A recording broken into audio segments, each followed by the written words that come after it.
मंदिर ट्रस्ट ना हरिलुट होईछि भक्तों दान दक्षिणा जाउछि कुआडे ट्रस्ट बोर्डर मनमानी चलुछि कि भुवनेश्वर चंद्रशेखरपुर नीलकंठेश्वर मंदिर trust board member Sameer Sahu नाम आसीछि संगीन अभियोग मंदिर बेढ़ारे भागवत टुंगीर कार्यक्रम आदाय करुवा टंका बोर्डर अध्यक्ष निज बैंक अकाउंट रे जमा करने को कहूथबा अभियोग होईछि।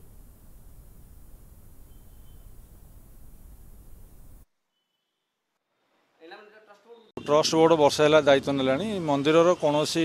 ठाकुर नीतिकांति भी किसी दौना आउ मंदिर जो जगार दक्षिणा थाली रोला से जगह गोटे दान से जगह गोटे बाक्स रखिदे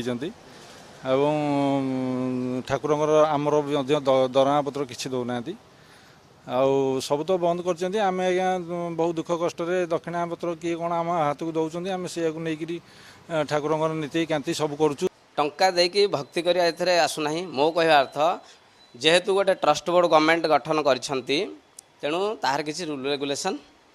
ल बही रही जे मंदिर रे कौन कौ प्रोग्राम हम कौ प्रोग्राम हेनी से ट्रस्ट बोर्ड तार फाइनाल करके रिजोल्यूशन मीटिंग रे रिजोल्यूशन कर सारापर से हो आउ सबु संस्था जदि आसबे कहे आम आज ये प्रोग्राम करूँ यही आध्यात्मिक प्रोग्राम करूँ से आध्यात्मिक प्रोग्राम करूँ जदि वर्ष सारा ये आध्यात्मिक प्रोग्राम चले ताहले मंदिर आय हो पार ना एठी बिजनेस कौन चांस ना एठी कहीं व्यवसाय करूना।